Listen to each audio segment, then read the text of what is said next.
and gentlemen, how do we welcome someone who just came across the pond? The most influential Bitcoin and crypto politician flew over here. Please, everybody out of your seats, give this man a round of applause to get this started for us. Nigel, thank you for joining us here at Bitcoin 2025. Well, thank you so much.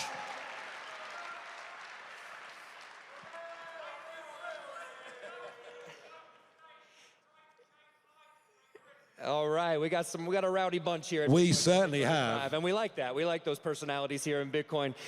Nigel, one, thank you so much for doing this. We really appreciate having you here. I noticed you came out here with a piece of paper. We had a conversation about this a little bit earlier. You broke some news to the media.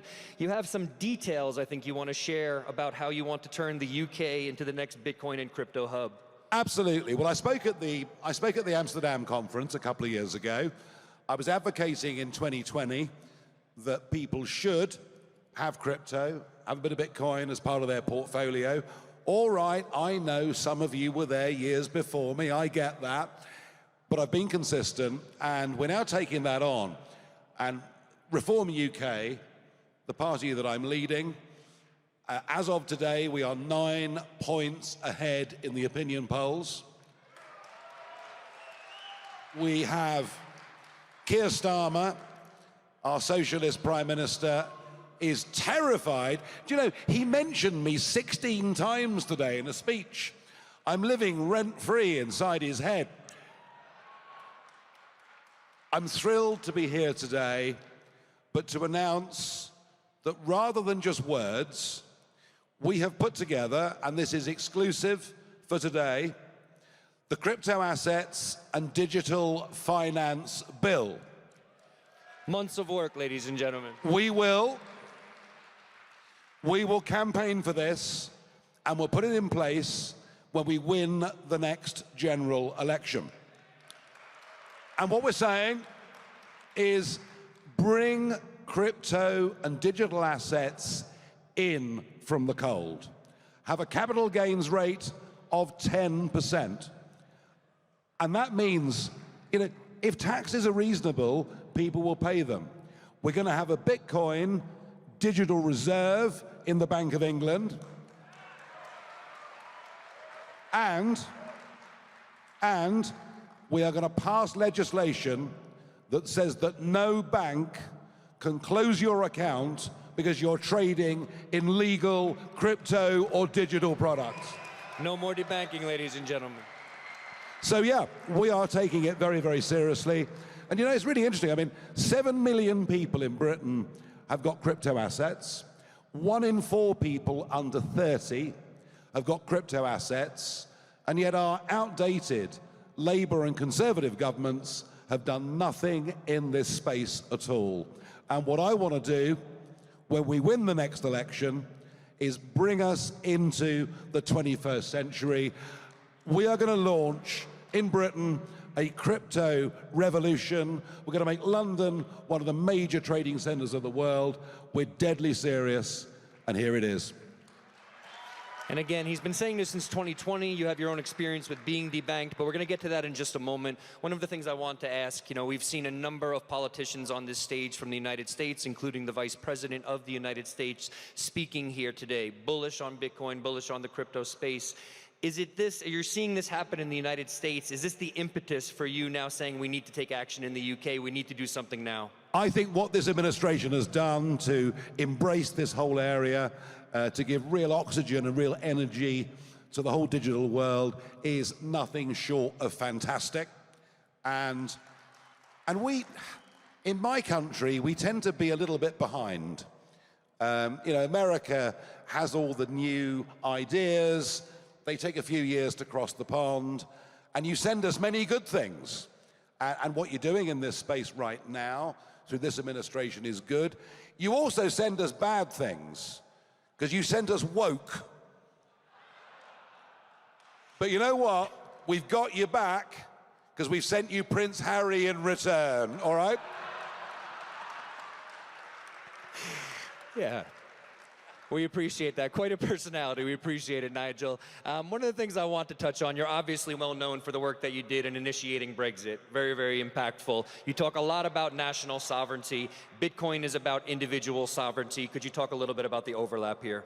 Well, I mean, I was, in the early 90s, I saw the emergence of the European Union. I saw the emergence of these globalist structures that were designed to take away our democracy, to remove our ability to elect people who really influenced our law and hand them up to a sort of global bureaucracy. And so I fought against it. And it took me quarter of a century to get Brexit, but we did it. We voted out, and you know something? If we were still in the European Union, this would not even be possible. So I believe in national sovereignty, but I also worry that government right across the Western world has got too big. It interferes and tries to control virtually every aspect of our lives. We've touched on the banking industry already, who in many cases have behaved appallingly. So I believe in individual sovereignty as well. And Bitcoin is the ultimate freedom from big government. So yeah, absolutely. I see the two as being absolutely consistent with each other. When it comes to bureaucratic oversight, government surveillance, we have CBDCs coming down the pipeline. I think in the UK, they call it what, Britcoin? They like to get cheeky over there in the UK, right? So Britcoin versus Bitcoin. So we're not fooled here very easily at the Bitcoin conference. Can we talk a little bit about the dangers of CBDCs and why it's so important that something like Bitcoin exists? So the only thing the last Conservative government did in this space was to open up a department within our central bank, the Bank of England, to spend money getting us ready for a Bitcoin central bank digital currency. This would be the ultimate form of tyranny. And I can tell you, as I go around the country, people have woken up to what's going on here. And when we win the next election, there'll be a CBDC over my dead body.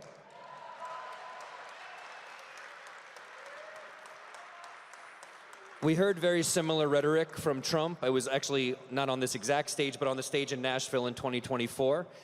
He understood that he didn't underestimate the audience. He didn't say, oh, I'm not going to talk about these things, these abstract things, CBDCs. I'm not going to underestimate them, and I'm not going to pretend like I know better. He listened to what was important to people. What has that process been like in the UK? And please talk a little bit about how the Reform Party is surprising people in the polls. Well, I mean, 2 points there. The first is there has been, I think Rishi Sunak, when he was briefly Prime Minister, made one speech about the crypto space and about the fact that the City of London, used to be a global trading financial centre. One speech and then did nothing. The Labour government, we've got 25 men and women in our cabinet. Not a single one has ever worked in private business. They don't even understand this space. So we are kind of, with a new political party, with the new kids on the block, we are anti-establishment, we are disruptors, and that's an important word, because when it's not working, it needs to be disrupted. And we're the only ones talking about this. But what will happen, I promise you, as a result of me being on this stage tonight with you, making this exclusive announcement, is there's now going to be a huge national debate. Why is government not doing this? And you know something? We got Brexit even though I wasn't in government, but I forced them into it. It may well be we'll get some of this done even before the next election. And in terms of your second comment, well, nothing like what has happened in the last year has ever happened in the history of our country before. I retired after Brexit back in 2020. I was doing TV with GB News, coming to America. I've got a friend in America who's done very well, a chap called Donald. He's done ever so well. Have you heard of him? Yeah, I think you probably know him quite well.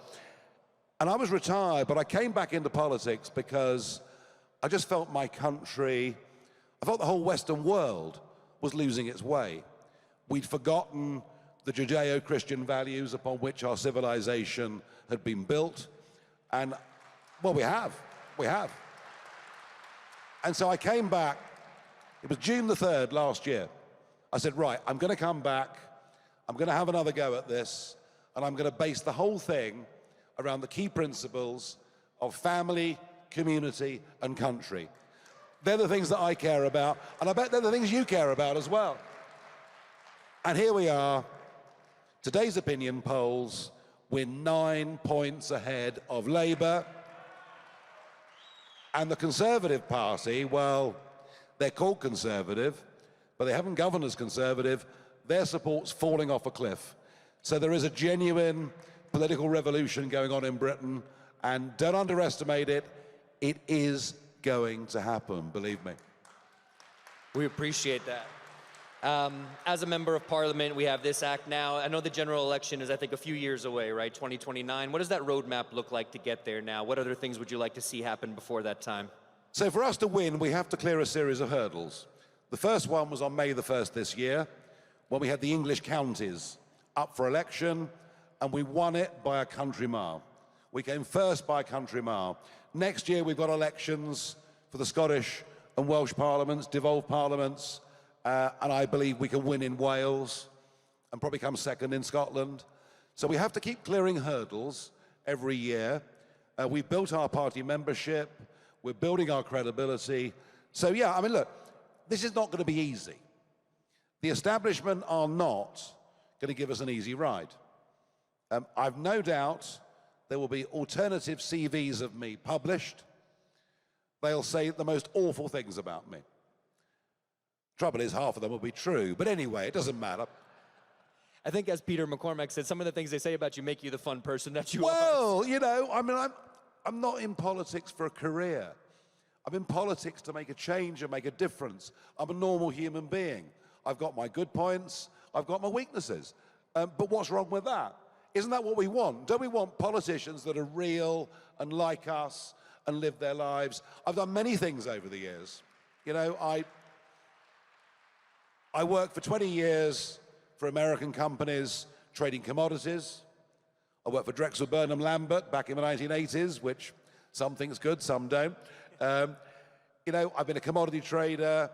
I've been a radio host. I've been a TV host. I've been in politics. I've been doing financial market newsletters. I've done many, many things. I've got a very broad experience. And frankly, I think I'm much better qualified than a bunch of Oxford-educated human rights lawyers to run the country. And there's one thing I would add to that, if you don't mind. It's that you did travel around, you did talk to people, you did listen to people. Even when you drafted this, what you just shared with us earlier, you know, you spoke with people from the industry, you spoke with people familiar with policy, you're willing to listen. You're not saying that you know everything and that you're going to dictate from the top down. Far from it. And we've been in touch. I mean, you know, the Bitcoin guys in the UK have been in touch, sending us stuff. I'm one of the few political figures, I genuinely go out and meet people. I'll be walking through the high streets in Scotland on Monday, and some people are rude. Well, fine, let them be rude, I don't care. But, and I always joke that the best place to meet people in Britain is go to the pub, because every pub is a parliament. People go into the pub for a drink and talk about life. So I think being a good listener is really, really important. And I think people underestimate Trump on this. Trump does actually listen to experts and what people have to say. He does. I was in the White House for the crypto summit, and we sat there, and there were lots of people from the industry there, and I know that he had consulted with people, as you just said, with Bitcoin Policy UK. We had the vice president giving a shout out to the Bitcoin Policy Institute. So we see a lot of this synergy, right? Listening to people who know better. I just have to ask you, this is a personal question actually, why is it so difficult for politicians to listen, right? Don't you want to represent the people, the underdogs, the people that aren't listened to as much? Doesn't that just seem like an obvious thing to do? Oh, I think most people in politics think they know better than ordinary people, rather like the bureaucrats, rather like this whole globalist class who meet at Davos every year and seem to think they know how best we can run our own lives. And kind of what we're saying with Bitcoin, kind of what we're saying with all these things is, we will make our own decisions. We will have our own successes and our own failures, and the hell with you. We don't want you interfering with us in any way at all.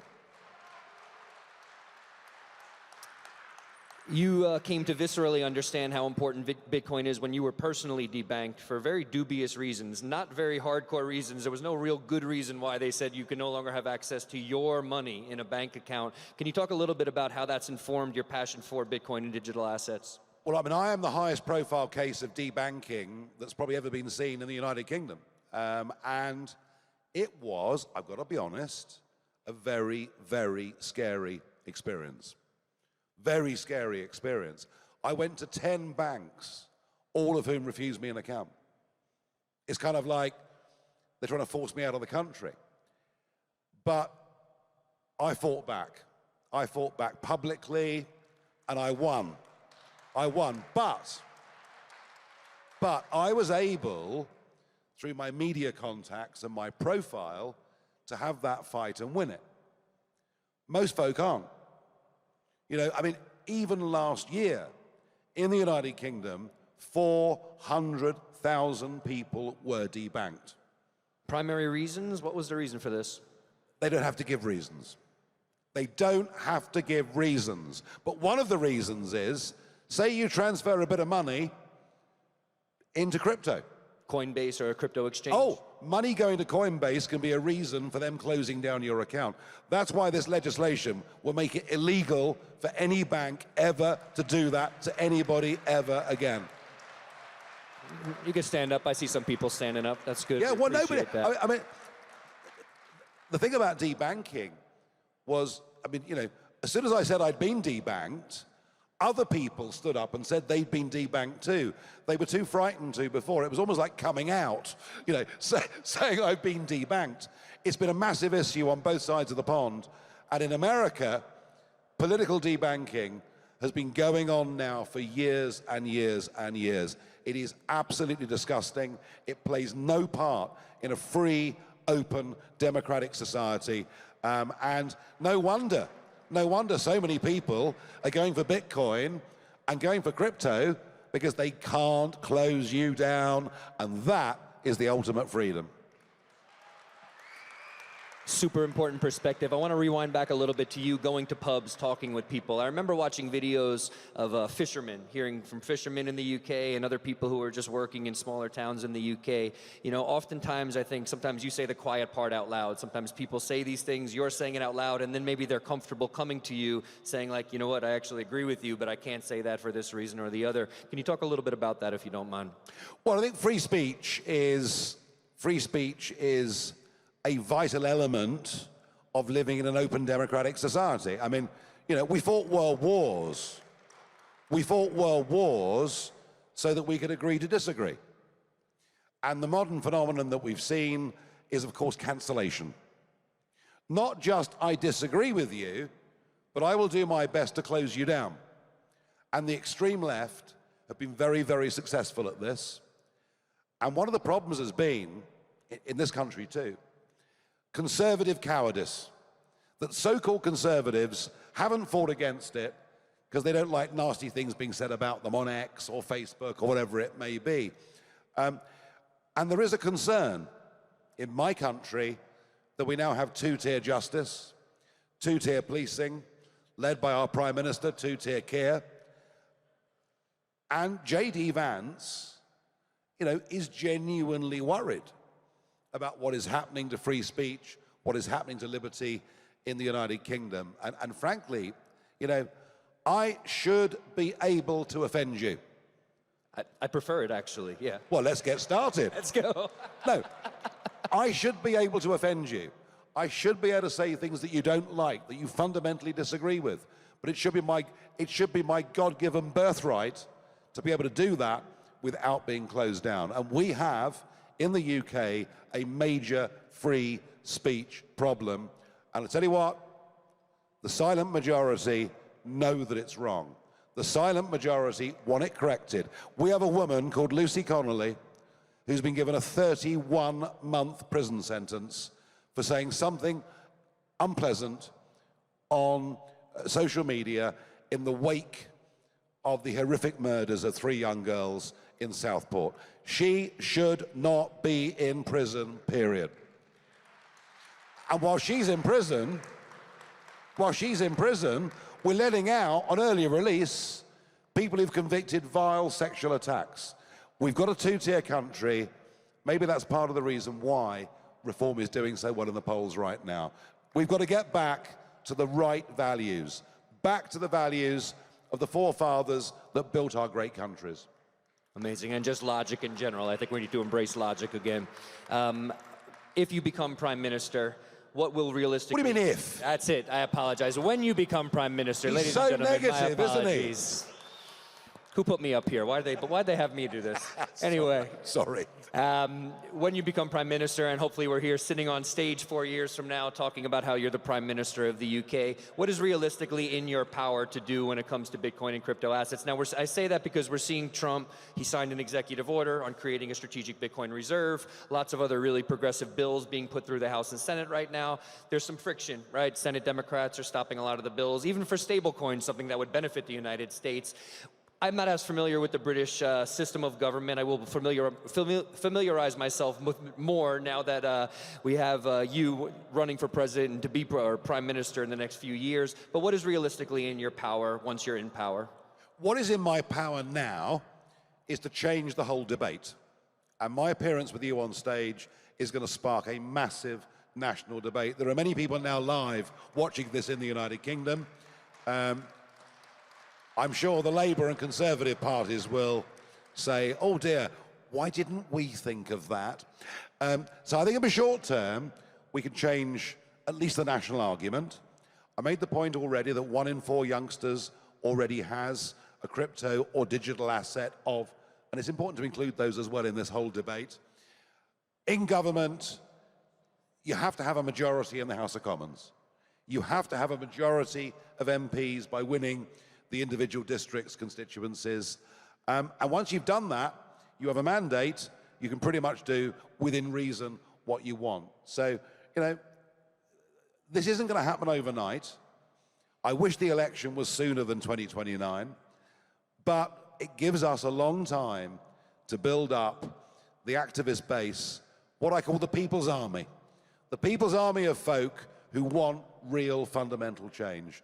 The People's Army who say, we want politicians, not who just want to be prime minister or have a ministerial car, but actually want to affect real, genuine, radical change. And I'm a radical. I mean, I am, you know, I'm probably the most disliked human being by the political class in Britain that has been for over 100 years. And you know what? If they hate me, but increasingly the people love me, I reckon I'm in the right place.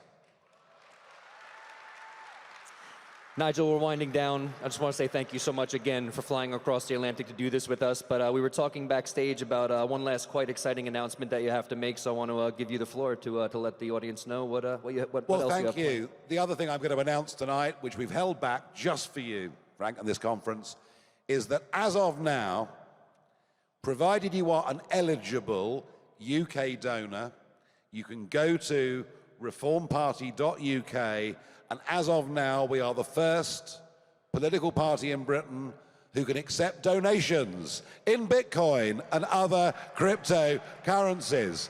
So once again, we're being innovative. We're way behind you in America. But as of now, people with Bitcoin can give us money, provided they're eligible, and it's all part of what we are. And my message to the British public, my message particularly to young people, is help us to help you bring our country properly into the 21st century. Let's recognize that crypto, Bitcoin, digital assets are here to stay. And it's really funny because when I first advocated this 5 years ago, I had the Financial Times, the governor of the Bank of England, all saying the whole thing was a Ponzi scheme, you'd lose all your money. And it just goes to show the establishment nearly always, all through history, gets pretty much everything wrong. It's all about disruptors, it's all about innovators, it's all about freedom fighters. And I have to say, I might be here today before a predominantly American audience, but you know what, folks? We're all part of the same movement for individual freedom, for liberty, for being the masters of our own destiny. And I'm very, very proud and happy that you asked me to come. I've loved every minute of it. Ladies and gentlemen, we have a minute left. I think he deserves a standing applause for that time. So, Nigel, feel free to give him a last final word, but I think you said it perfectly there. I want to thank you so much for taking the time to do this with us. A complete pleasure to have you here. We look forward to doing this again, hopefully the next few years, and also when he becomes the next Prime Minister of the United Kingdom. I will come back. I'll come back whether I'm Prime Minister or not. I will come back. I'll be here. Give him a hand. We'll hold him up here. We got the champion here, Nigel Farage, ladies and gentlemen. Thank you.